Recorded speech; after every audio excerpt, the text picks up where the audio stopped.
আকাশ তার মায়ের ঘর থেকে বেরিয়ে কোনো দিকে তাকায়নি, হনহন করে বেরিয়ে যাচ্ছিল। হঠাৎই সন্ধ্যার সাথে ধাক্কা খায়। সন্ধ্যা তো উল্টে পড়েছেই। আকাশ নিজেও তাল সামলাতে না পেরে সন্ধ্যার উপরে ঠাস করে পড়ে যায়। সন্ধ্যা আকাশ দুজনেই হতভম্ব হয়ে যায়। এমন অনাকাঙ্ক্ষিত ঘটনা কারোর ধারণাই ছিল না। আকাশ সন্ধ্যার দিকে তাকালে সন্ধ্যার ভেজা চোখ জোড়া তার দৃষ্টিতে পড়ে। সন্ধ্যা কথা বলতে পারে না। ঢোক গিলে দুই হাত আকাশের বুকে রেখে আকাশকে ঠেললে আকাশ অদ্ভুতভাবে তাকায় সন্ধ্যার দুই হাতের দিকে। সে এখনো সন্ধ্যার ওপর বুঝতে পেরে বিড়বিড় করে, শিট। এরপর ধড়ফড় করে উঠে দাঁড়ায় সন্ধ্যার ওপর থেকে। সন্ধ্যা স্বস্তির নিঃশ্বাস ফেলে। সেও মেঝে থেকে দ্রুত উঠতে গিয়ে চোখ মুখ কুঁচকে নেয়। কোমরে বেশ ব্যথা পেয়েছে, তবে সেই সবে পাত্তা দিল না, বরং তাড়াতাড়ি করে উঠে দাঁড়ায়। এরপর কোনো দিকে না তাকিয়ে এক প্রকার দৌড়ে তার ঘরে গিয়ে দরজা আটকে দেয়। আকাশ তীক্ষ্ণ চোখে দেখল সন্ধ্যার প্রস্থান। পাশ থেকে আনিকা ভাবুক ভঙ্গিতে বলে, আন্টি বলল সন্ধ্যা নাকি তার মেয়ে। হিসাব মতে সন্ধ্যা তোর বোন, কিন্তু বোনের সাথে এমন রোমান্টিক মোমেন্ট ক্রিয়েট হয়ে যাচ্ছে কেন বুঝলাম না তো। আকাশ ধমকে বলে, তখনকার থাপ্পড় এখন খেতে না চাইলে মুখটা বন্ধ রাখ। ঘরের ভেতর থেকে আসমানি নওয়ান বেরিয়ে এসে বলে, এইখানে কি পড়ার শব্দ হইল। আকাশ কিছু না বলে সিঁড়ি বেয়ে ওপরে উঠতে থাকে তার ঘরের দিকে। আনিকা মৃদু হেসে বলে, আকাশ পড়ে গিয়েছিল আন্টি। তোমার ছেলের শরীরে মনে হয় পুষ্টির অভাব পড়েছে, একটু বেশি বেশি খাওয়াও তো। আসমানি নওয়ান হাসলো। তিনি ভাবলেন আনিকা মজা করছে। আনিকার বাবা আর আকাশের বাবা বিজনেস পার্টনার। তবে আকাশ আর আনিকার বন্ধুত্ব তাদের বাবার জন্য নয়, বরং কলেজ লাইফ থেকে আকাশ আনিকা সহ তাদের আরও দুজনের একটি ফ্রেন্ড সার্কেল ছিল। তখন থেকেই সবাই বেশ ভালো ফ্রেন্ড। বাকি দুজনের খোঁজ পাওয়া যায় না। আনিকাই আকাশের বাড়িতে একটু আধটু যাওয়া আসা হয়। সন্ধ্যা পেরিয়েছে, প্রকৃতিতে হালকা দিনের আলো এখনো বিদ্যমান। ইরা কর্জন হলের সামনের মাঠে বসে আছে, দু হাঁটু জমা করে তার উপর চিবুক ঠেকিয়ে মলিন মুখে চেয়ে আছে। তার কিচ্ছু ভালো লাগে না। সকালের পরপরই সৌম্য চলে গেলে ইরাও বাড়ি চলে গিয়েছিল, কিন্তু ওই আলিশান বাড়িতে ইরার মন টেকে না। তাই বিকালে আবারও এই ফাঁকা জায়গাটাই এসে বসেছে। সৌম্যর নাম্বারে কল করেছিল, সে কল রিসিভ করেনি। ইরা জানে সৌম্য ইচ্ছে করেই তার কল রিসিভ করে না। সৌম্য তাকে ইচ্ছে করে কত শত অবহেলা করে, সেই সবের হিসেব কষে শেষ করা যাবে না। ইরার খুব মন কাঁদে। ভাবনায় কথাগুলো আসতেই ইরার চোখের কোণে পানির কণা জমে। ইরা। হঠাৎই পেছন থেকে সৌম্যের কণ্ঠ। ইরা ঝাঁকি দিয়ে ওঠে। সৌম্য দাঁতে দাঁত চেপে বলে, এখনো এখানে বসে আছিস কেন? থাপ্পড় খাবি? ইরা পিছু ফিরে সৌম্যের দিকে চেয়ে বলে, তুই যা, আমার ভালো লাগছে না, এখানে কিছুক্ষণ থাকি। সৌম্য আশেপাশে তাকায়। এইসব জায়গায় মেয়েদের জন্য সেভ। এসব জানে না, রেগে বলে, এক্ষুনি বাড়ি যাবি তুই। এইসব জায়গা সেভ নয়, জানিস না? ইরা গাঁটটি মেরে বসে থেকে বলে, আমার জন্য কেন ভাবিস তুই? সৌম্যর বিরক্ত লাগে, রেগে বলে, ইরা এমনিতেই আমার মন মেজাজ কোনোটাই ভালো নেই, ওঠ এখান থেকে। ইরা মাঠ থেকে উঠে সৌম্যের সামনে দাঁড়ায়, অনুরোধের সুরে বলে, তোর কি হয়েছে আমাকে বলছিস না কেন সৌম্য? তোর প্রবলেম সলভ করতে আমি হেল্প করতে পারি না? সৌম্য কিছু না বলে তার ডান হাতে ইরার বাঁ হাতের কবজিটা ধরে সামনের দিকে এগিয়ে যায়। ইরা অবাক হলো। সৌম্যর পিছু পিছু যায় আর তার ধরে রাখা সৌম্যের হাতের দিকে চেয়ে থাকে। মুখে একটুখানি হাসি ফুটল, তবে তা মিলিয়েও গেল। সে জানে সৌম্য একদিন তার থেকে হারিয়ে যাবে। ওই সব সময় তার থেকে পালিয়ে বেড়ায়। সৌম্য কিছুটা হেঁটে গিয়ে একটি রিক্সা দাঁড় করায়। ইরাদের বাসা চাংখার পোল পর্যন্ত ভাড়া মিটিয়ে ইরার উদ্দেশ্যে ছোট করে বলে, রিক্সায় ওঠ। ইরা কথা বাড়ালো না, চুপচাপ রিক্সায় উঠে বসলো। সৌম্য গভীর গলায় বলে, চেপে বস। ইরা অবাক হয়ে তাকায়। সৌম্য তার সাথে যাবে? যখন তারা শুধু বন্ধু ছিল তখন কত একসাথে বসেছে, কিন্তু হঠাৎই কেন যেন তাদের মধ্যে একটা প্রাচীর তৈরি হয়ে গিয়েছে। সৌম্যও তাকে অ্যাভয়েড করতে শুরু করে। দীর্ঘশ্বাস ফেলে ডান দিকে একটু চেপে বসলে সৌম্য রিকশায় উঠে বসে। এরপর মৃদু স্বরে বলে, মামা চলো। ভদ্রলোক রিকশা চালানো শুরু করে। ইরা দুই হাত জমা করে রাখে। রিকশার ঝাঁকুনিতে সৌম্যর হাতের সাথে ইরার হাতে ধাক্কা লাগে। সৌম্য খুব স্বাভাবিকভাবেই বসে আছে, দৃষ্টি সামনে রাস্তার পানে। আবার একটু পর পর ফোনে কিছু করছে। ইরা মাঝে মাঝেই আর চোখে সৌম্যের দিকে তাকায়। শ্যামবর্ণের ছেলে সৌম্য। ইরার চোখে সৌম্যকে ধরেছে। হাজারো ফর্সা ছেলেদের ভিড়ে বারবার ইরার চোখ আটকে যায় শ্যামবর্ণের সৌম্যতে। সৌম্যর চোখ দুটো বেশ সুন্দর, চোখে লাগে ভীষণ। প্রথম যেদিন সৌম্য তাদের বাড়িতে গিয়েছিল সেদিন তার মা সৌম্যকে দেখে মন্তব্য করেছিল, ছেলেটির চোখটা মনে হয় আর্ট করা। ইরা ভীষণ হেসেছিল সেদিন তার মায়ের কথায়। সৌম্য বিব্রত বোধ করেছিল। ইরা কত মজা করেছিল সৌম্যর সাথে। সৌম্য রেগে যাচ্ছিল কিন্তু কিছু বলতে পারছিল না। সেই সব দিনগুলো কেমন যেন হারিয়ে গেল। দীর্ঘশ্বাস ফেরালে মেয়েটি। সৌম্য ঘেমে গিয়েছে বুঝতে পেরে ইরা সৌম্যর দিকে টিস্যু বাড়িয়ে দিলে সৌম্য তার ফোনে কি দৃষ্টি রেখেই বলে, লাগবে না। ইরার মলিন মুখখানি আরো মলিন হয়। মন খারাপ করে বলে, তুই আমার কল রিসিভ করিস না কেন সৌম্য? সৌম্য কাট জবাব দেয়, ভালো লাগে না তাই। ইরার চোখ দুটো ভরে ওঠে। মেয়েটির বাচ্চাদের মতো করে কাঁদতে ইচ্ছে করলো। মাথা নিচু করে নিল। হাজার চেষ্টা করেও নোনা পানি আটকাতে পারল না। টুপ করে হাতের উপরে দুফোঁটা পানি গড়িয়ে পড়ে। আরেকবার আর চোখে সৌম্যর দিকে তাকালে দেখল সৌম্য ফোনে ব্যস্ত।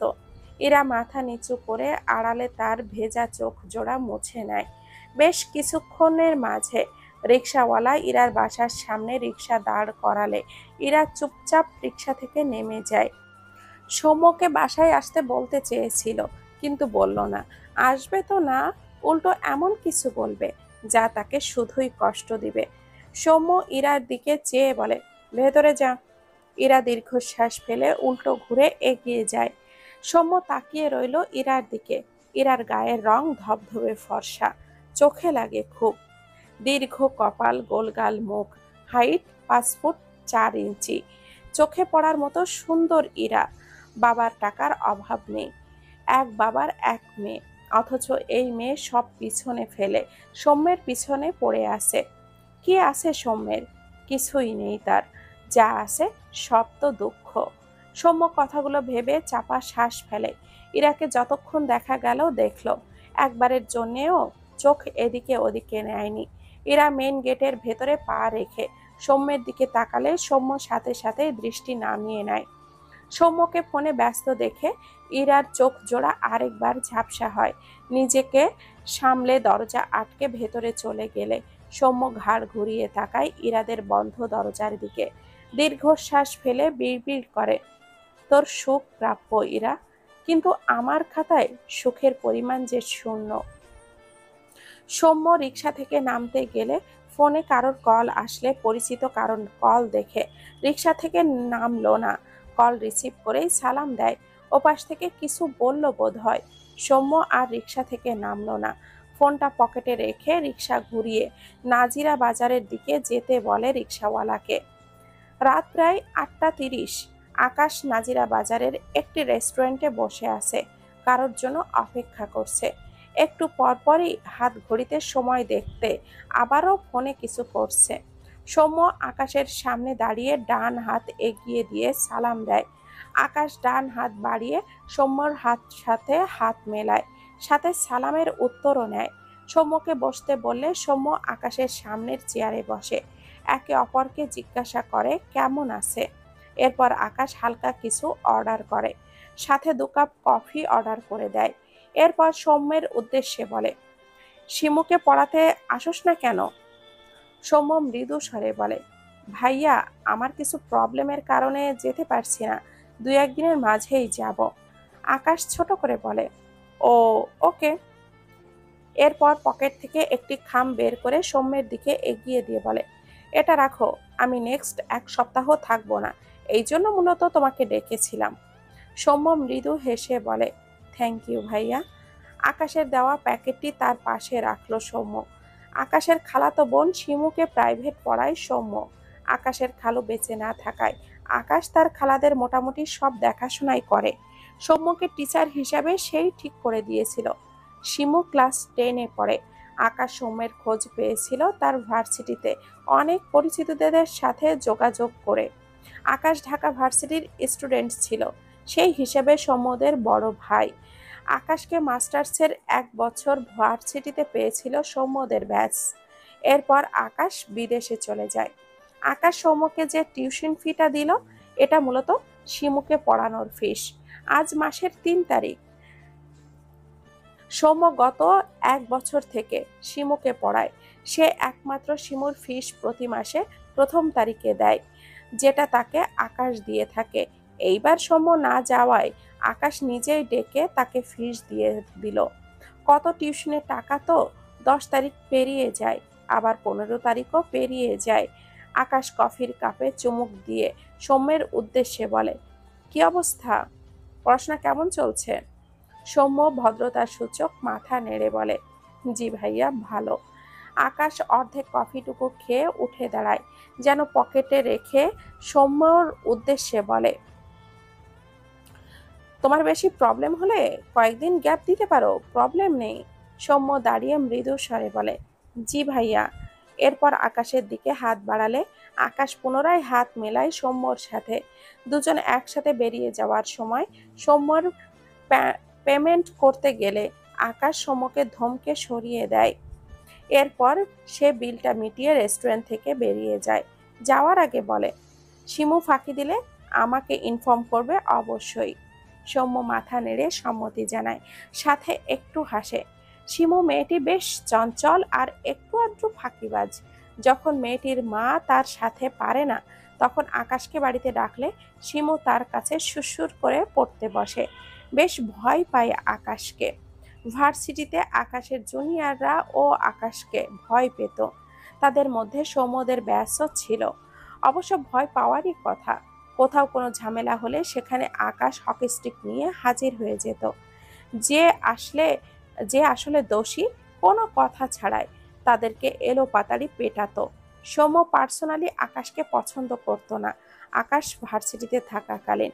তবে সৌম্য লাস্ট 1 বছর আকাশের বোনকে পড়াতে এসে বুঝেছে আকাশ ভীষণ অমায়িক একজন মানুষ, খুবই বিবেকবান, সাথে মন মানসিকতাও বেশ ভালো।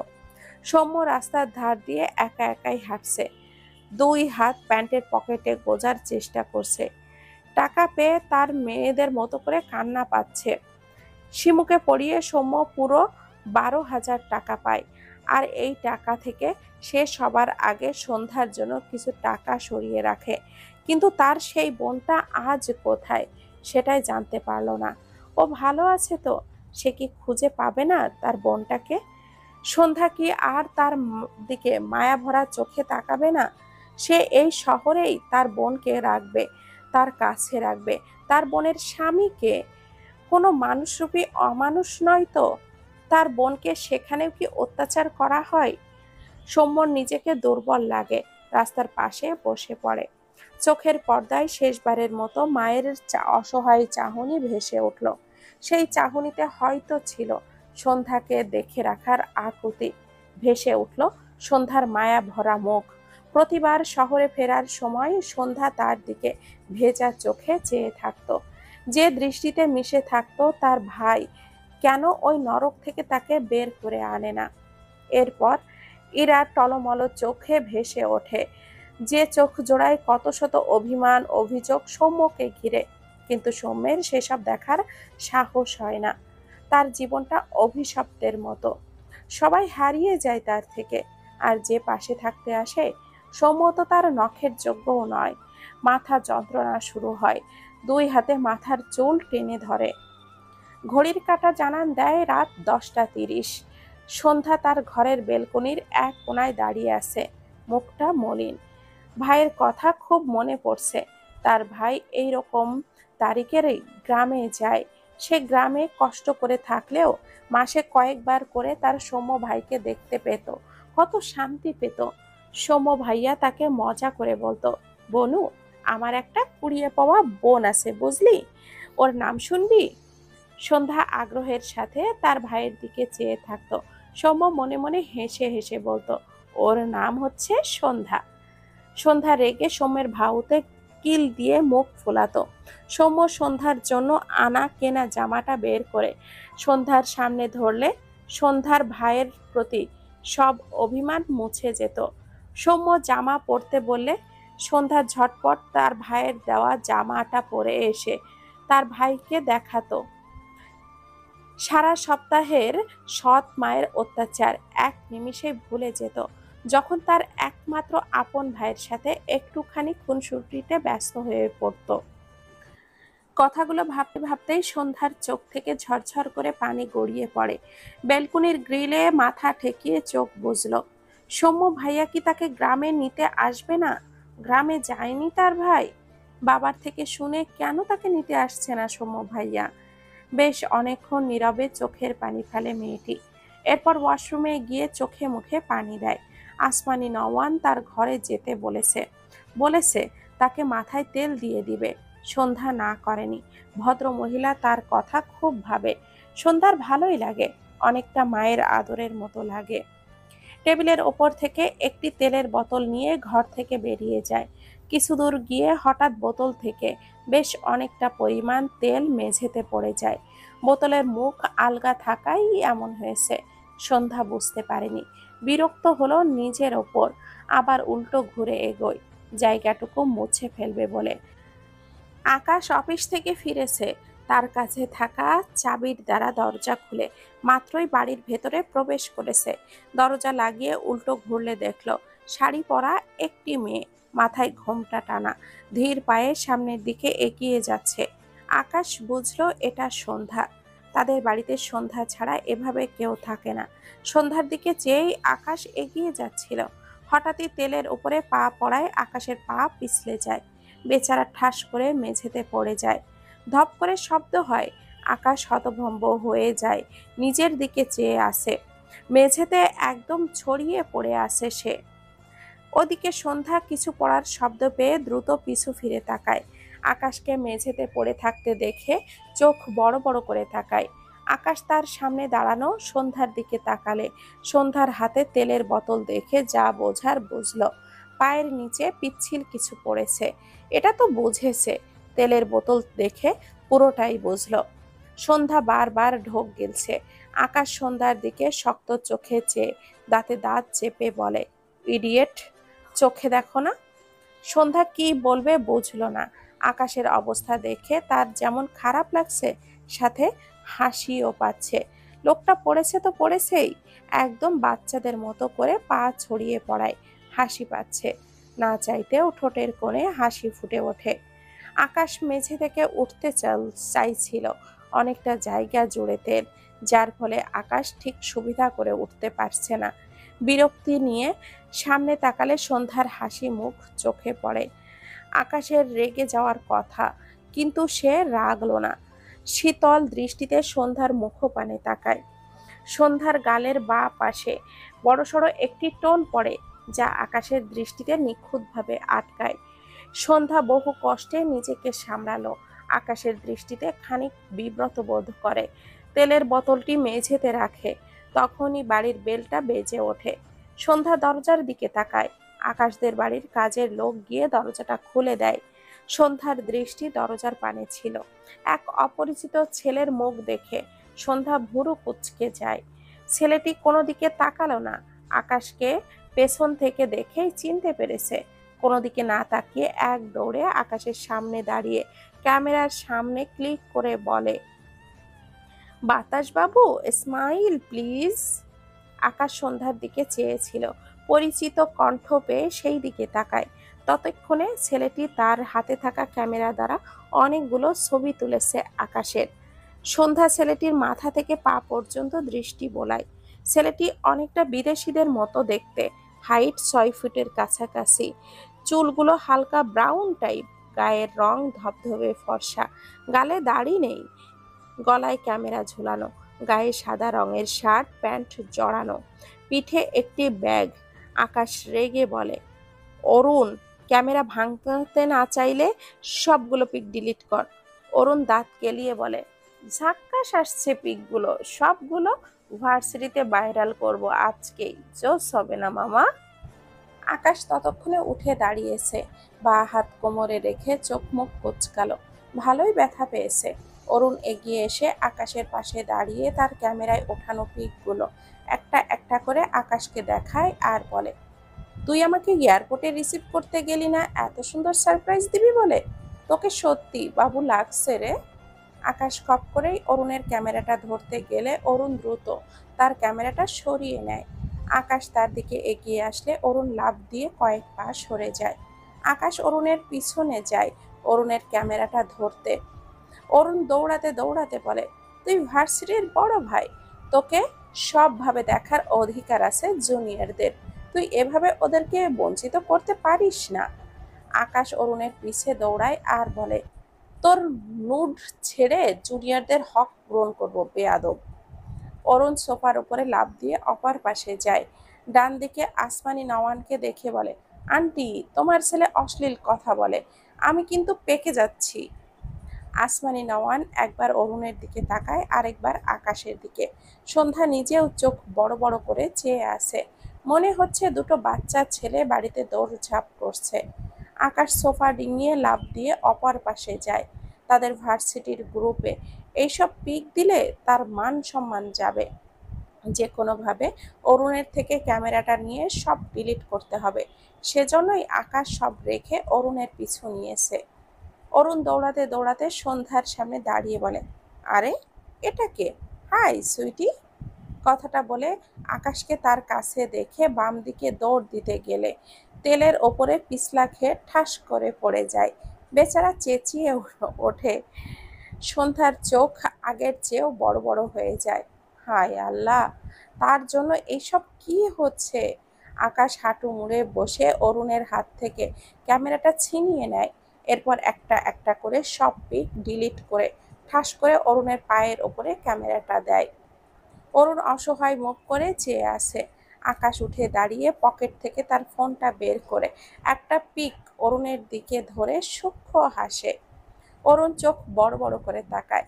আকাশের ফোনের স্ক্রিনে অরুণের একটি পিক, যেখানে অরুণের পরনে শুধু আন্ডারওয়্যার পরা পিক।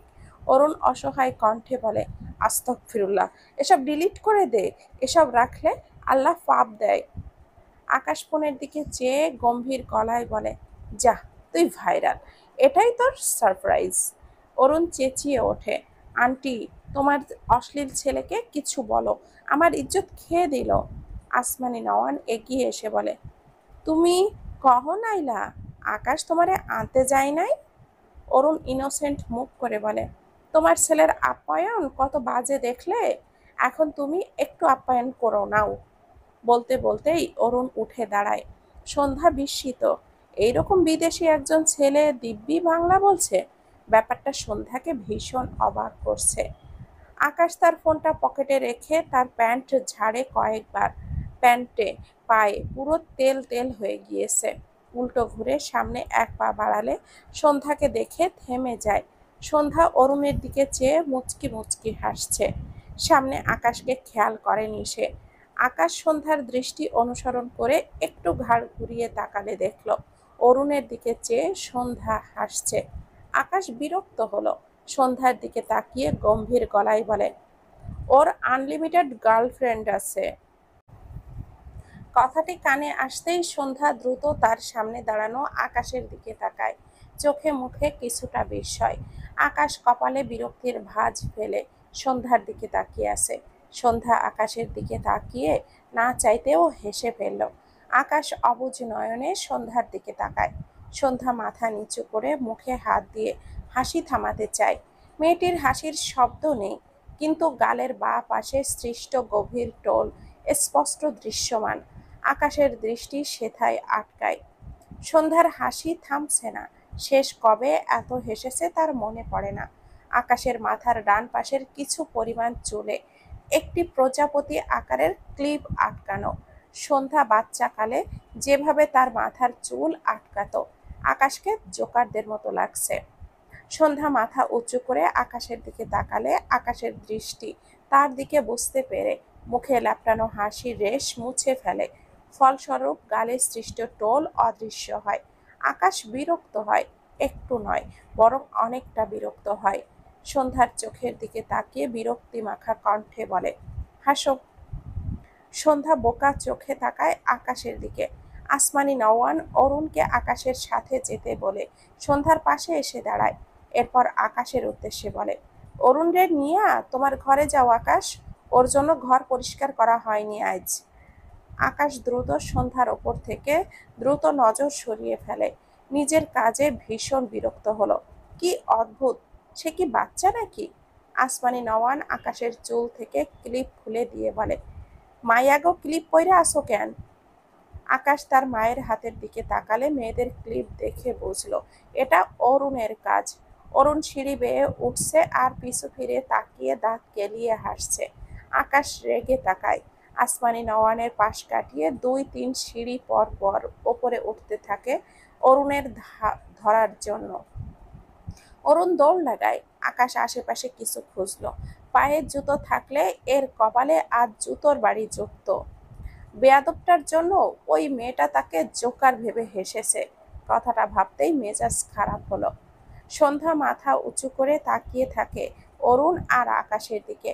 আসমানি নওয়ান রান্নাঘরের দিকে যেতে যেতে বলে, সন্ধ্যা মা, তুই ঘরে যা, এই দুটোর এক জায়গায় হইলেই এমনই করে।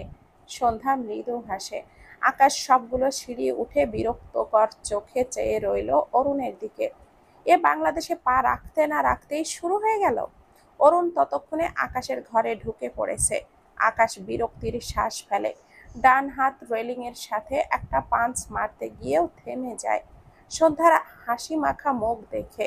মেয়েটি এত হাসে কেন? সবচেয়ে বড় কথা, আকাশের বারবার মেয়েটির হাসিতে চোখ আটকে যাচ্ছে। ব্যাপারটায় আকাশ চরম বিরক্ত। সন্ধ্যার আকাশের সাথে চোখাচোখি হওয়ায় দ্রুত মাথা নিচু করে নেয়। আকাশ সন্ধ্যার দিকে আর তাকালো না। দ্রুত পায়ে তার ঘরে চলে যায়। ঘরে গিয়ে ওয়াশরুম থেকে পানির শব্দ পেয়ে বুঝল অরুণ ওয়াশরুমে। আকাশ তার হাত ঘড়ি খুলে টেবিলে রাখলো। এরপর শার্টের বোতামগুলো একে একে খুলে শরীর থেকে ছাড়িয়ে রাখলো। ঘেমে নেমে একাকার হয়ে গিয়েছে। ঘরের এসি ছেড়ে ডিভানের উপরে বসে চোখ বুজে দুপা মেলে দিল। এরপর ডান পা নাড়াতে নাড়াতে বিড়বিড় করলো, বালের গরম। অরুণ ওয়াশরুম থেকে বেরিয়ে বেডের ওপরে ঠাস করে শুয়ে পড়ে। শব্দ পেয়ে আকাশ চোখ মেলে তাকায়, রেগে বলে, লাথি খাবি বিয়াদব? আমার ঘরের একটা সুতো এলোমেলো করলে একটা লাথি দিয়ে যেখান থেকে এসেছিস আবারও সেখানে পাঠাবো তোকে। অরুণ হেসে বলে, ওয়াও, তার মানে আমার যাওয়ার টিকিট ভাড়া কোনোটাই লাগছে না? সেই তো। আকাশ বিরক্ত চোখে তাকালো। ডিভান থেকে উঠে বড় বড় পা ফেলে ওয়াশরুমে চলে যায়। অরুণের বাবা বিদেশি, মা বাংলাদেশি, তবে সে দেখতে একদম তার বাবার মতো বিদেশি হয়েছে। তার বাবা মায়ের ডিভোর্স হয়ে গিয়েছে তার যখন 10 বছর বয়স। অরুণ 10 বছর পর্যন্ত বিদেশে ছিল তার বাবা মায়ের সাথে। এরপর তার বাবা মা আলাদা হয়ে গেলে সে মায়ের সাথে বাংলাদেশে চলে আসে। এখানেই পড়াশোনা করে। আকাশ, আনিকা এরা তার কলেজের লাইফের ফ্রেন্ড। তবে অরুণ পিএইচডি করে বাইরে সেটেলড হয়ে গিয়েছে। সে ভার্সিটিতে থাকাকালীন তার মা মারা যায়। এজন্যই মূলত আর বাংলাদেশে ফেরেনি। অরুণ বাংলাদেশে এসেছে মূলত দুটো বিয়েতে অ্যাটেন্ড করতে, একটা আকাশের আরেকটি আনিকার ছোট বোনের। ইরা আর ইতি বেডের উপরে বসে আছে। ইতি মূলত ইরাদের বাড়িতে বেড়াতে এসেছে। ইরাকে মন খারাপ করে বসে থাকতে দেখে ইতি ইরার দিকে এগিয়ে গিয়ে বলে, ইরা আপু, কি হয়েছে গো তোমার? ইরা বেডের সাথে হেলান দিয়ে দু পা কিছুটা ভাঁজ করে আছে। কোলের উপরে ফোনটা রেখে এক ধ্যানে ফোনের দিকে চেয়ে আছে। এখন রাত প্রায় 12টার কাছাকাছি। ইরা সৌম্যকে মেসেজ দিয়েছে রাত 10টায়। এখনো সিন হয়নি, অথচ সৌম্য অনলাইনে। মাঝে কতবার কল দিয়েছে, কখনো বাজতে বাজতে একাই কেটে গিয়েছে। সে তো কখনো সৌম্যের কল কেটে দিয়েছে। ইরার চোখ জোড়া ঝাপসা। ইতি ইরাকে ঝাঁকিয়ে ডাকে, ও ইরাপো। ইরা ঝাঁকি দিয়ে ইতির দিকে তাকায়, দ্রুত চোখ জোড়া মুছে নিজেকে সামলে নেয়। এরপর মৃদু হেসে বলে, হ্যাঁ কিছু বলছিলি? ইতি মন খারাপ করে বলে, তোমার কি হয়েছে আপু? ইরা মাথা নেড়ে বলে, আরে কিছু না। ইতি ইরার দিকে চেয়ে রইল, দৃষ্টি ঘুরিয়ে ইরার ফোনের দিকে তাকায়, যেখানে লেখা সৌম্য বাসায় পৌঁছেছিস? 10টায়। সৌম্য? 10টা 30। সৌম্য বল প্লিজ। 11টা। সৌম্য একটা রিপ্লাই দিবি? 11টা 30। সৌম্য একবার মেসেজ সিন করবি? 11টা 45। এভাবে 5টি মেসেজ হোয়াটসঅ্যাপে সেন্ড করা, অথচ রিপ্লে আসেনি কেন? ইতির খুব মন খারাপ হয়। সে সব কিছু জানে। মৃদু স্বরে বলে, ইরা আপু, সৌম্য ভাইয়া তোমাকে অনেক ইগনোর করে তাই না? ইরা হাঁটু দুটো বুকে ঠেকিয়ে ডান গাল হাঁটুতে ঠেকিয়ে রাখলো। এরপর চোখ বুজে নেয়। বন্ধ চোখের পাতা ভেদ করে দুফোঁটা পানি বেরিয়ে আসে। ইতি দেখতে পেল না তা। মন খারাপের রেশ নিয়ে মেয়েটি মৃদু স্বরে বলে, সে তোমাকে এত ইগনোর করে, তবু কেন তুমি তাকে ভুলতে পারছো না? এরা মলিন গলায় বলে, কারণ আমি সৌম্যর যত্ন বুঝতে শিখেছি। সে যত্ন তো তোমায় বন্ধু হিসাবে করতে পারে, তাই না? ইতির কথায় ইরা বলার মতো আর কিছুই খুঁজে পেল না। ইতি আবারও বলে, তোমার সৌম্য ভাইয়াকে ভুলে যাওয়া উচিত ইরা আপু। কথাটা শুনতেই ইরার বুকে চিনচিনে ব্যথা করে ওঠে। একটা টু শব্দ পর্যন্ত করল না। ইতি আবারও বলে, তুমিই তো গল্প করছিলে সৌম্য ভাইয়ার একটা নিজের বাড়িও পর্যন্ত নেই। তার বাবা বলতে গেলে তাকে ভুলেই গিয়েছে। আমি জানি সৌম্য ভাইয়া খুব ভালো মানুষ, কিন্তু সে কিচ্ছু করে না। তোমার ভবিষ্যৎ একদম অন্ধকার। পরবর্তীতে সে যদি কোনো চাকরি পায়ও, তবুও মোটামুটি কোনো রকমে চলে যাবে। তুমি ওই পরিবেশে কখনোই নিজেকে মানাতে পারবে না।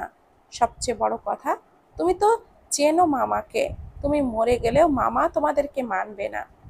ইতির কথাগুলো শুনে ইরার বুকে চিনচিনে ব্যথা ধীরে ধীরে সারা শরীরে বিদ্যুতের গতিতে ছড়িয়ে পড়ল। ইরার চোখের পর্দায় শ্যাম বর্ণের সৌম্যর ক্লান্তি মাখা মুখটা ভেসে ওঠে, যার চোখে মুখে কত মায়া। ইরার চোখের কোণে পানির কণা জমা। ভারী স্বরে বিড়বিড় করল, সৌম্যকে কখনো ভুলে যাওয়া যায় না। ভুলতে গেলে বরং সৌম্যকে মনে পড়ার প্রহর আরো বেড়ে যায়। দরজার আড়ালে ইরার বাবা ইশতিয়াক আহমেদ দাঁড়িয়ে ছিল। সে মূলত এসেছিল ইরাকে দেখতে। ভেবেছিল ইরা ঘুমিয়েছে, সকালে থাপ্পড় মেরেছে, এই জন্য একটু খারাপ লাগছিল। কিন্তু ইরা আর ইতির কথাগুলো শুনে ইরার প্রতি তার সব খারাপ লাগা যেন নিমিষেই মিলিয়ে গেল। অগণিত রাগ এসে ভর করলো তার ওপর। সে আজ সন্ধ্যার পরপর ইরা আর একটি ছেলেকে রিকশায় পাশাপাশি বসে থাকতে দেখেছে। যখন দেখেছিল তখনই সন্দেহ করেনি, কারণ অনেক আগে থেকেই ইরার অনেক ছেলে ফ্রেন্ড ছিল, অনেকে বাসায়ও আসতো। তাই ব্যাপারটা প্রথমে আমলে নেয়নি। কিন্তু এখন কথাগুলো শুনতে পেয়ে ইরার বিয়ে না করার ব্যাপারে খুব ভালোভাবে ক্লিয়ার হলো। শক্ত কণ্ঠে বিড়বিড় করল, সৌম্য। অতঃপর ইশতিয়াক আহমেদ যেভাবে এসেছিল সেভাবেই নিঃশব্দে জায়গাটি প্রস্থান করলো। এরপর কাউকে কল করে বলে, ঢাকা ভার্সিটিতে মাস্টার্স ফার্স্ট ইয়ারের সৌম্য নামে কোনো ছেলে থাকলে সেই ছেলের A to Z ডিটেলসে আমাকে পাঠাও। ইরার ভার্সিটি থেকেই প্রথম খোঁজ শুরু করলো। ছেলেটি ইরার ভার্সিটির না হলে বাংলাদেশের যেখানেই থাকুক ইশতিয়াক আহমেদ ঠিক খুঁজে বের করবে। রাতের খাবার খেয়ে কিছুক্ষণ আগে ঘরে এসেছে আকাশ আর অরুণ। অরুণ ডিভানের ওপরে বসে ফোনে মগ্ন। আকাশ রকিং চেয়ারে ডান পা পায়ের উপরে তুলে বসেছে, কোলের ওপর ল্যাপটপ রেখে তাতে কাজ করছে। সম্পূর্ণ মনোযোগ সেই দিকে। 2 হাতে 10 আঙ্গুল অনর্গল চলছে। দৃষ্টি ল্যাপটপের স্ক্রিনে নিবদ্ধ। চোখে মুখে বিরক্তি। বেশ কিছুক্ষণ পর বিরক্তির সূচক শব্দ করে চেয়ারের হাতলে একটা পাঞ্চ মারে আকাশ। এরপর চেয়ারে হেলান দিয়ে চোখ বুজল। বেশ কিছুক্ষণ ওভাবেই থেকে আবারও চোখ মেলে তাকায়। এরপর কাউকে কল করে ল্যাপটপ থেকে। ওপাশ থেকে সাথে সাথে রিসিভ হলে আকাশ রেগে বলে, বাংলা বোঝো না তুমি? তোমার জন্য আমি এখন জাপানিজ ভাষা শিখব? অপর পাশে থাকা একটি মেয়ে, যে আকাশের অফিসের স্টাফ, সে মিনমিন করে বলে, সরি স্যার। আকাশ বিরক্তির কণ্ঠে বলে, কিসের সরি? সরি তোমার কাছে রাখো আর আমার কাজ করো। মেয়েটি বলে, জি স্যার। অরুণ হঠাৎই শব্দ করে বলে ওঠে, বাবু খাইছো? আকাশের ফোনের এপাশের মেয়েটি থতমত খেয়ে যায়। আমতা আমতা করে বলে, জি স্যার। আকাশ খট করে কলটা কেটে অরুণের দিকে রেগে তাকায়। অরুণের কানে ব্লুটুথ। আকাশের দিকে চোখ পড়লে ভুরু কুচকে তাকায়। আকাশের দৃষ্টি পাত্তা না দিয়েই সে তার কাজে ব্যস্ত হয়। আকাশ রেগে বলে, তুই উল্টাপাল্টা বললি কেন? আমার অফিসের স্টাফ ভেবেছে আমি এসব উল্টাপাল্টা কথা ওকে বলেছি। অরুণ তার কলটা মিউট করে ভুরু কুচকে বলে, আরে আমি আমার গার্লফ্রেন্ডের সাথে কথা বলছি। আকাশের দৃষ্টির নড়চড় নেই। অরুণ ডিভান থেকে উঠে তার কান থেকে একটি ব্লুটুথ খুলে আকাশের কানে দিয়ে দেয় আর বলে, বিশ্বাস করছিস না কেন? এই নে, নিজেই শোন। আকাশ কিছু বলতে গিয়েও থেমে যায়। কতগুলো মেয়ের ভয়েস ওপাশ থেকে একসঙ্গে সবাই বলে ওঠে, বাবু মিস ইউ টু। অরুণ লাজুক হেসে বলে, ওলে আমার বাবুটা, লাভ ইউ সোনা ময়না পাখি। ওপাশ থেকে একই সাথে বলে ওঠে, লাভ ইউ জানুটা। আকাশ খুক খুক করে কেসে ওঠে। বিস্ময় কণ্ঠে বলে, এতগুলোকে একসাথে সামলাস? অরুণ ন্যাকামো করে বলে, বাবু 2 মিনিট ওয়েট করো তো, আমাকে কি যেন কামড়েছে। ইস। কথাটা বলে কলটা মিউট করে ফেলে। ওপাশ থেকে সবাই বলে ওঠে, বাবু তোমাকে কি কামড়ালো আমাকে বলো প্লিজ। অরুণ হেসে আকাশের উদ্দেশ্যে বলে, আরে আলাদা আলাদা করে কথা বলতে গেলে তো সারাদিন লাগবে, তাই এই টেকনিক। আকাশ চোখ মুখ কুঁচকে তাকায়। কি পরিমাণ প্লে বয় এটা, ভাবা যায়? কান থেকে ব্লুটুথটা নিয়ে ছুঁড়ে ফেলে রেগে বলে, সবগুলোর থেকে তোর কপালে জুতার বাড়ির ব্যবস্থা করব আমি, দাঁড়া ক্যারেক্টারলেস একটা। অরুণ হাসলো। আকাশের কিছু বলল না। আবারও ডিভানে গিয়ে বসে কথা বলায় ব্যস্ত হয়। আকাশ ল্যাপটপে মনোযোগ নিবদ্ধ করে। একটি কফির অভাব বোধ করলো। বিরক্ত হলো খানিক, কিন্তু একটুও বিরক্ত বোধ কাজের প্রতি অনীহা আনতে পারেনি। আকাশ আবারও টানা 5 মিনিট অনর্গল ল্যাপটপের কিবোর্ডে আঙ্গুল চালালো। এরপর হঠাৎই আঙ্গুলগুলোকে রেহাই দেয়। ডান হাত তার মাঝারি সাইজের দড়িতে হাত চালিয়ে সূক্ষ্ম হেসে বিড়বিড় করে, গুড জব। আকাশের বাবা সাইফুদ্দিন নওয়ান আকাশের ঘরে এসে অরুণের পাশে বসে। এরপর অরুণের কাঁধ চাপড়ে বলে, কেমন আছো ইয়াং ম্যান? অরুণ আকাশের বাবাকে দেখে দ্রুত ফোনটা রেখে ভদ্রলোকের দিকে ফিরে বসে। এরপর হেসে বলে, এই তো ভালো। আপনি কেমন আছেন আঙ্কেল? সাইফুদ্দিন নওয়ান জানালেন তিনি ভালো আছেন। এরপর দুজন আরও টুকটাক কথা বলে। সাইফুদ্দিন নওয়ান আকাশের উদ্দেশ্যে বলে, আকাশ তুমি ইরাকে বিয়ে করবে না কেন বলেছ? বাবার কথায় আকাশের দৃষ্টি থামে কিছুক্ষণের জন্য। এরপর আবারও তার কাজে ব্যস্ত হয়ে বলে, আমার ইচ্ছা। সাইফুদ্দিন নওয়ান বিরক্তির কণ্ঠে বলে, তুমি কি আমার সাথে মজা করছো? ইরাকে বিয়ে করবে না কেন? আকাশ ভাবলেশহীনভাবে উত্তর দেয়, ইচ্ছে করছে না। ছেলের গা ছাড়া ভাবে সাইফুদ্দিন নওয়ান রেগে যায়।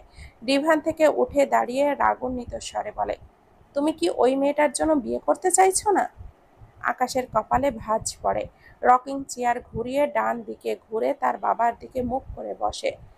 বাঁ পায়ের ওপরে ভাঁজ করে রাখা ডান পা নাড়াতে নাড়াতে ভুরু কুঁচকে বলে, কোন মেয়েটা? সাইফুদ্দিন নওয়ান বিরক্তির কণ্ঠে বলে, ওই গেও মেয়েটা যাকে তোমার মা এনে রেখেছে। আকাশের কপালে সৃষ্ট ভাঁজ শিথিল হয়। মৃদু স্বরে বলে, মেয়েটির একটি সুন্দর নাম আছে, সন্ধ্যা। নাম ধরে বলো।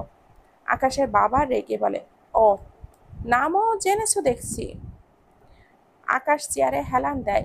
বাঁ হাতে ডান হাতের শার্টের হাতাটা কনুই পর্যন্ত ওপরে তুলে গম্ভীর গলায় বলে, জানবো না কেন?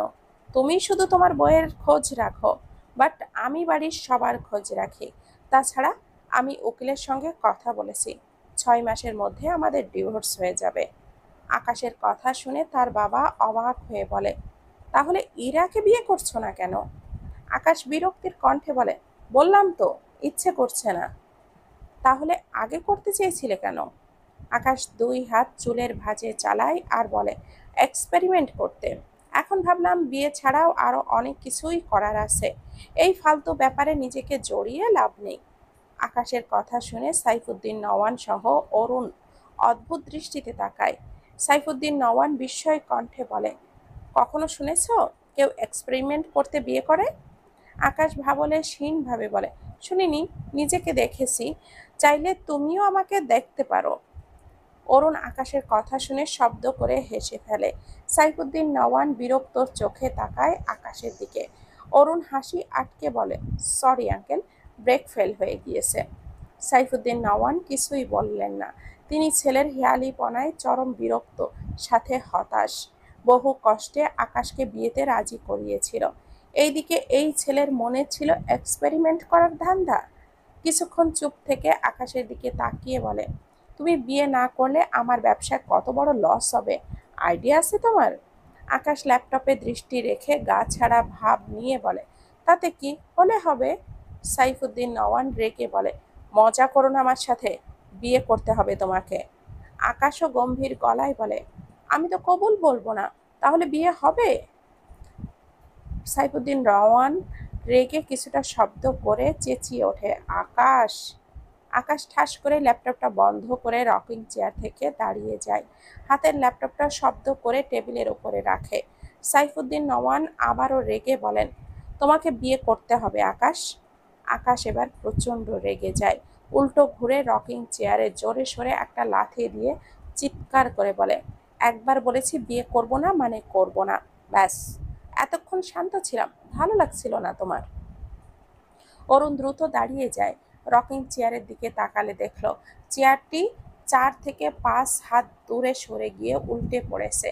চেঁচামেচি শুনে আসমানি নওয়ান আকাশের ঘরে এসে বলে, কি হয়েছে? সাইফুদ্দিন নওয়ান নিজ স্ত্রীর পানে শান্ত দৃষ্টিতে তাকায়, নরম কণ্ঠে বলে, কিচ্ছু না, কথা বলছিলাম। তুমি এইখানে আসতে গেলে কেন? এসো, ঘুমাবো, অনেক রাত হয়েছে।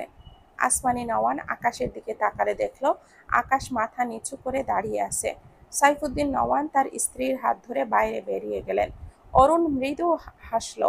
আকাশের বাবাটা তার বউকে সেই মহব্বত করে।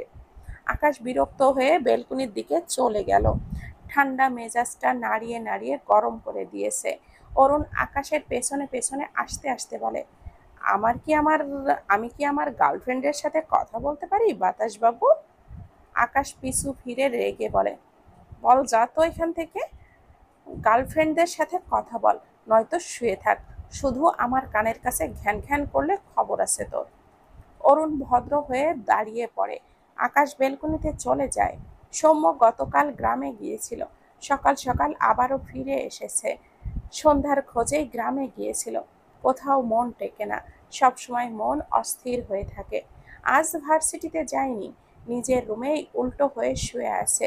সারাদিন এভাবেই ছিল। বিকেল হয়ে যাচ্ছে, কিন্তু কোনো কাজ করেনি। গোসল, খাওয়া দাওয়া সব রেখে শুধু শুয়ে আছে। কিচ্ছু ভালো লাগছে না। সন্ধ্যাকে কবে খুঁজে পাবে সে?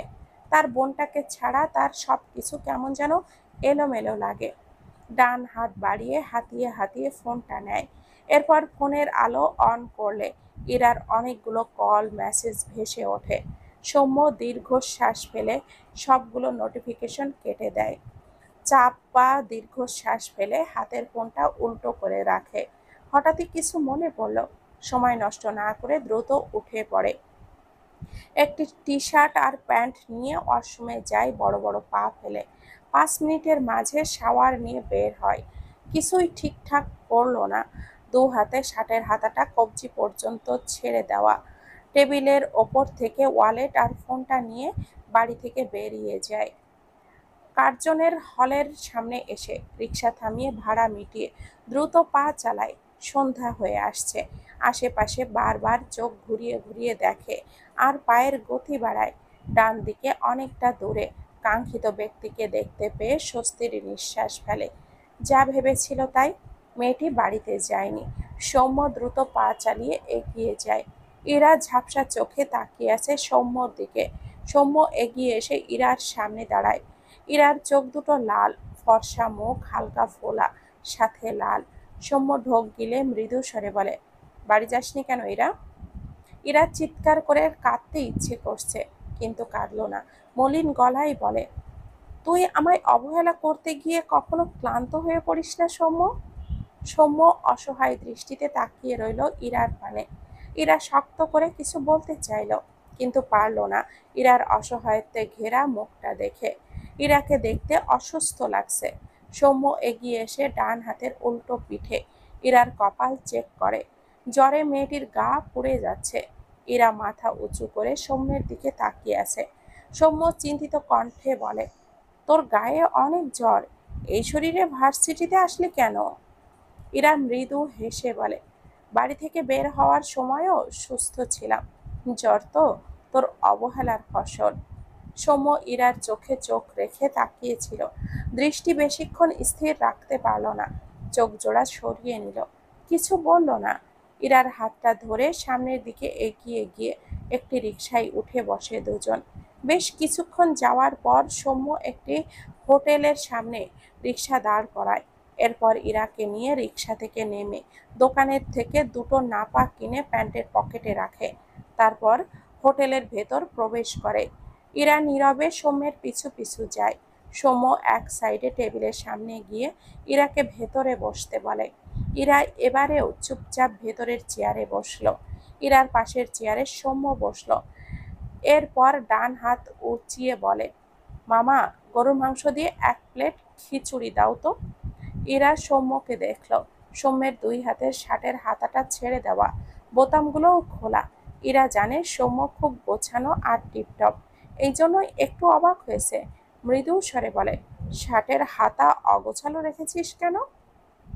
সৌম্য তার শার্টের হাতার দিকে তাকালো। যখন মাথায় আসলো ইরা এখানে একা। মেয়েটি ভীষণ পাগলাটে টাইপ। টেনশনে আর কিছুই মাথায় ছিল না। শার্ট গায়ে জড়িয়েছিল, এটাই তো বেশি। দীর্ঘশ্বাস ফেলে বলে, এমনি। এর জন্যই এর মাঝেই সৌম্যের সামনে খিচুড়ির প্লেট রাখে একটি ছেলে। সৌম্য প্লেটটি ইরার সামনে রেখে বলে, খেয়ে নে। ইরা সৌম্যের দিকে চেয়ে বলে, তুই কিভাবে বুঝলি আমি খাইনি? সৌম্য গভীর স্বরে বলে, জানি না, খেয়ে নে। ইরা মিনমিন করেই বলে, তুই খাবি না? সৌম্য ইরার মলিন মুখপানে চেয়ে চুপ করে থাকে কিছুক্ষণ। এরপর মৃদু স্বরে বলে, কথা বলাস না, ভালো লাগছে না আমার, তাড়াতাড়ি খেয়ে নে। ইরা মাথা নিচু করে নেয়। হাত ধুয়ে খিচুড়ির প্লেট থেকে একবার মুখে নিয়ে কয়েকবার চিবোতেই ইরা কেশে ওঠে। মেয়েটির কাশি থামে না। সৌম্য দ্রুত জগ থেকে গ্লাসে পানি ঢেলে ইরার মুখের সামনে ধরলে ইরা সৌম্যের হাত থেকেই ঢকঢক করে পানি খায়। পুরো গ্লাস ফাঁকা হয়ে গেলে সৌম্যর হাতের গ্লাসটা টেবিলের ওপরে রেখে ইরার দিকে তাকায়। ইরার চোখ জোড়ায় পানি জমেছে। সৌম্য বেশ কিছুক্ষণ ইরার চোখের দিকে তাকিয়ে থাকে। এরপর মৃদু স্বরে বলে, এসব জায়গা, এসব খাবার কোনোটাই তোর জন্য নয় ইরা। কথাটা বলে সৌম্যর দুই হাতের মাঝে তার মুখটা রাখে। ওভাবেই করুণ সুরে ডাকে, ইরাবতী।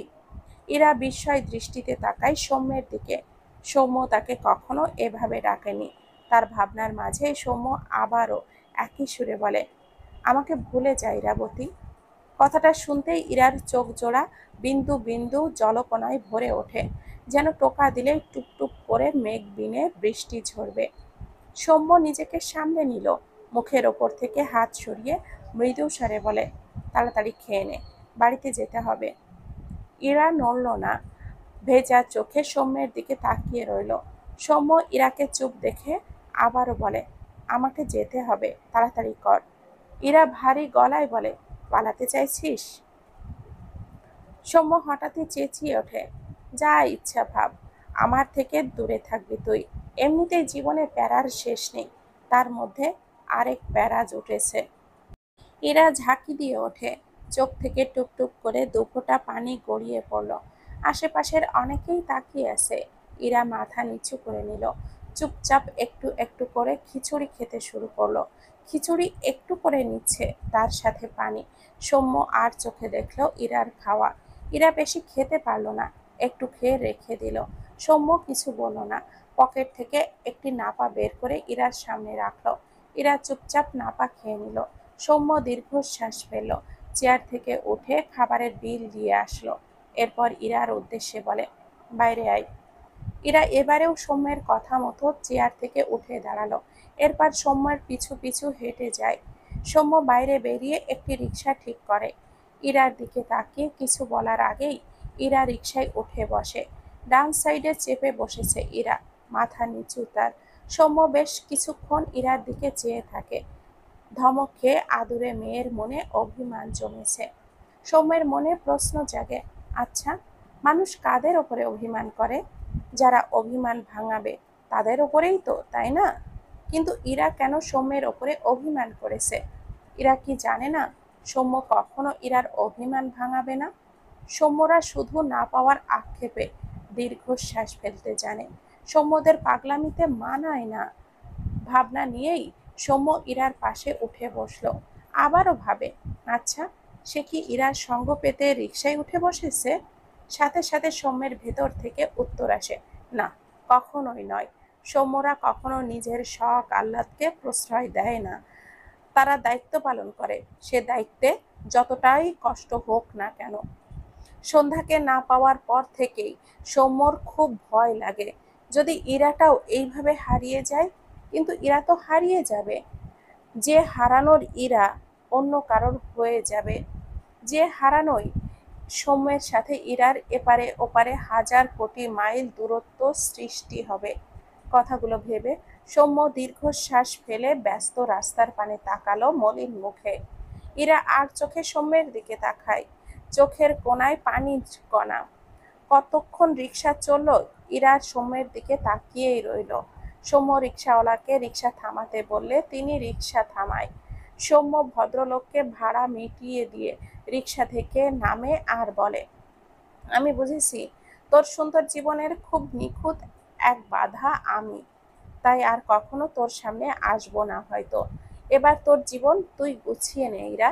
কথাগুলো বলতে বলতে সৌম্য রিকশার উল্টো দিকে হাঁটতে থাকে। ইরা রিকশা থেকে নেমে ভাঙা গলায় ডাকে, সৌম্য। সৌম্য তাকালো না, বরং পায়ের গতি বাড়ালো। ইরার চোখ ছাপিয়ে জল গড়িয়ে পড়ে। সৌম্য ধীরে ধীরে যত দূর সরে যায়, যত মিলে যেতে থাকে, ইরার চোখের পানির বাঁধ ততই ভাঙে। রিকশা চলে গিয়েছে। রাস্তার অপর পাশে ইরাদের বাসা। সৌম্যকে একেবারে মিলিয়ে যেতে দেখে ইরা ফুঁপিয়ে ওঠে। রাস্তার পাশে হাঁটু মুড়ে বসে পড়ে। ইরা জানে সৌম্য এক কথার মানুষ। সৌম্য সত্যি আর আসবে না। সন্ধ্যা গড়িয়ে রাতের অন্ধকার নেমেছে ধরণীতে। ইরাদের বাসার রাস্তা বেশ ফাঁকা, তেমন মানুষ চলাচল করে না। এরা দুই হাতের মাঝে মুখ লুকিয়ে নিঃশব্দে চোখের পানি ফেলে। সৌম্য আর আসলো না ইরার পাশে। এভাবে রাস্তার পাশে বসায় সৌম্য ইরাকে আর ধমকাতে আসলো না। কথাগুলো ভেবে ইরার দলা পাকিয়ে কান্না আসে। ইরার মা দোতলার জানালার পাশে দাঁড়িয়ে ঝাপসা চোখে ইরাকে দেখে। ইতিকে মেয়ের কাছে পাঠিয়েছে। ভদ্র মহিলার কিছুই করার নেই, শুধু মাঝে মাঝে অনেক কিছু করতে ইচ্ছে হয় মেয়ের কষ্ট দেখে, কিন্তু স্বামীর কাছে তার কথার মূল্য নেই। রাত তখন 10টার কাছাকাছি। আকাশ অফিস থেকে ফিরল মাত্র। রুমে এসে সর্বপ্রথম গায়ের ব্লেজারটা খুলে শার্ট খুলে ফেলল। এরপর কোনো দিকে না তাকিয়ে ওয়াশরুমের দিকে যেতে নিলে অরুণ বেলকনি থেকে এসে আকাশের বেডের ওপরে ঠাস করে শুয়ে পড়ে। আকাশ ভুরু কুঁচকে তাকায় অরুণের দিকে। গত রাতে এই বেয়াদবটার জন্যই ঘুমাতে পারেনি। অতঃপর গম্ভীর গলায় বলে, ওয়াশরুম থেকে বেরিয়ে যেন দেখি তুই এই রুমে নেই, নয়তো থাপ্পড় একটাও মাটিতে পড়বে না। কথাটা বলে ওয়াশরুমে চলে যায় আকাশ। অরুণ পাত্তা দিল না আকাশের কথা। সে ফোনে ব্যস্ত। 5 মিনিট যেতে না যেতেই তার মাথায় কিছু একটা আসে। অতঃপর অরুণ বেড থেকে নেমে দাঁড়ায়। পরনের প্যান্টটা টেনে একটু ওপরের দিকে ওঠায়।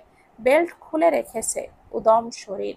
ওয়াশরুমের সামনে দাঁড়িয়ে বেসুরা গলা ছেড়ে গাইতে শুরু করে, পায়খানা লাগছে আমার, কার বাথরুমে যাব, আমার হাগা বের হয়ে যাচ্ছে, এই তুই এক্ষুনি খোল, পায়খানা লাগছে আমার, কার বাথরুমে যাব, আমার হাগা বের হয়ে যাচ্ছে, এই চেপে রাখবো কেমনে, পায়খানা লাগ। আর কিচ্ছু বলার আগেই আকাশ ওয়াশরুমের দরজা খুলে চিৎকার করে বলে, অরুণের বাচ্চা, তোরে আজ খাইছি। অরুণ লাফ দিয়ে কয়েক পা পিছিয়ে যায়। আকাশ ভেজা গায়েই ওয়াশরুম থেকে বেরিয়ে অরুণের পিছু যেতে যেতে রাগান্বিত স্বরে বলে, বের হ আমার ঘর থেকে, এইসব উল্টাপাল্টা গান গেয়ে আমার বদনাম করবি? যা, বের হ বেয়াদব। অরুণ মনে মনে হেসে ওপর থেকে ইনোসেন্ট ফেস বানিয়ে দৌড়াতে দৌড়াতে পিছু ফিরে বলে, আজ বিদেশ থেকে বাংলাদেশে ওয়াশরুমের সাথে করে নিয়ে আসিনি আমি। বলতে বলতেই আকাশের ঘরের দরজা খুলে ঘর থেকে বেরিয়ে যায় অরুণ। আকাশ পিছু পিছু যায়। দরজা থেকে বেরিয়ে আর এক পা বাড়ালে সামনে সন্ধ্যাকে দেখে পা থেমে যায় আকাশের। ধাক্কা খেতে গিয়েও খায়নি আকাশ থেমে যাওয়ায়। অরুণ বাম দিকে দৌড় দেয় আর সন্ধ্যা ডান দিক থেকে এসে আকাশের ঘরের সামনে দাঁড়ায়। সন্ধ্যা আকাশের মাথা থেকে পা পর্যন্ত চোখ বোলায়। মেয়েটি কি রিয়াকশন দিবে বুঝতে পারছে না।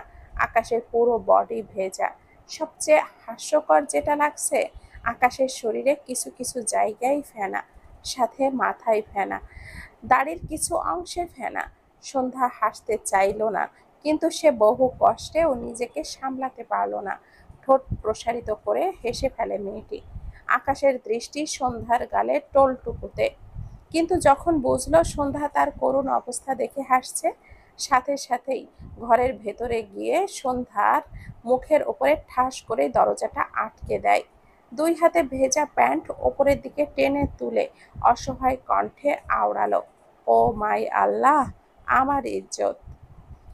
এই মেয়েটার সামনে গতকাল থেকেই তার ইজ্জতের রফা দফা হচ্ছে। এত রাগ লাগছে আকাশের, ইচ্ছে করছে অরুণকে সত্যি সত্যি লাথি মেরে বাংলাদেশের বাইরে বের করতে। বেডের ওপর অরুণের ফোনটা দেখে ধোপাধাপ পা ফেলে সেই দিকে এগিয়ে যায়। রেগে মেগে অরুণের ফোন ছুঁড়ে মারতে গিয়েও থেমে গেল। চোখ বুজে বিড়বিড় করলো, কুল আকাশ কুল। একটি আইডিয়া আকাশের মাথায় ঘুরপাক খায়। এরপর দ্রুত অরুণের ফোনের লকটা খুলে হোয়াটসঅ্যাপে একটি মেসেজ টাইপ করে লেখে, বেবি, আমি বাংলাদেশে এসেছি, কাল বিকাল 5টায় দেখা হচ্ছে। এই মেসেজ গুনে গুনে 10 জনকে ফরওয়ার্ড করে বাঁকা হাসে আকাশ।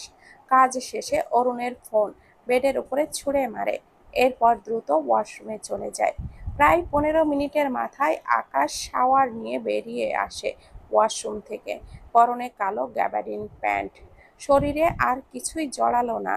এগিয়ে গিয়ে ঘরের দরজা খুলে সামনে তাকিয়ে বিস্ময় চোখে তাকায় সন্ধ্যাকে দেখে। তার মনে হলো সন্ধ্যাকে সে 15 মিনিট আগে যেভাবে দেখেছিল এখনো সেভাবেই দাঁড়িয়ে আছে। সন্ধ্যা আকাশ আর অরুণের জন্য 2 কাপ কফি এনেছিল। আসমানি নওয়ান তাকে পাঠায়নি, আকাশদের বাড়ির কাজের খালা আসছিল। মাঝপথে সন্ধ্যার হাতে ধরিয়ে দিয়েছে, এজন্যই সন্ধ্যা কফি দিতে এসেছিল। কিন্তু আকাশ মুখের ওপরে দরজা লাগানোই মেয়েটি ভেবেছে সে হেসেছে বলে আকাশ তার ওপর অনেক রেগে গিয়েছে। এই ভাবনা সাথে সাথে কফি দেওয়ার জন্য সে চুপটি করে এখানেই দাঁড়িয়েছিল।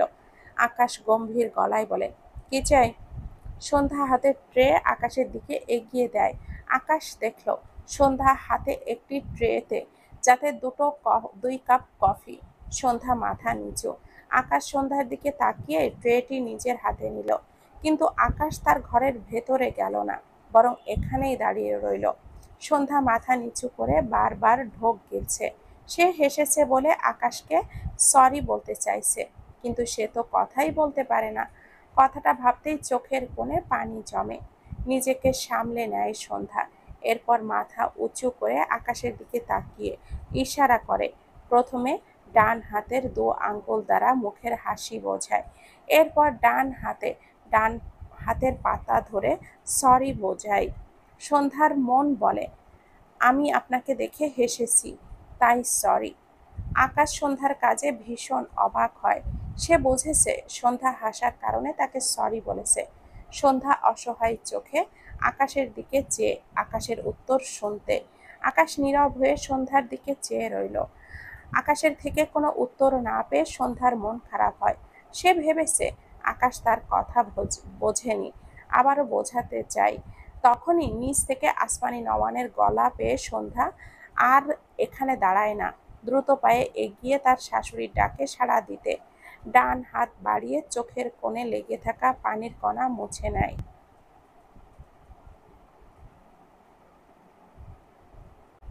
সবাইকে অনেক অনেক ধন্যবাদ এতক্ষণ ধরে গল্পটির সাথে থাকার জন্য। গল্পটির নাম হচ্ছে অন্তর্দহন। গল্পটির দ্বিতীয় অংশ এটি। লিখেছেন ডিআরএম সোহাগ। পেজের নাম ডিআরএম সোহাগ হানি।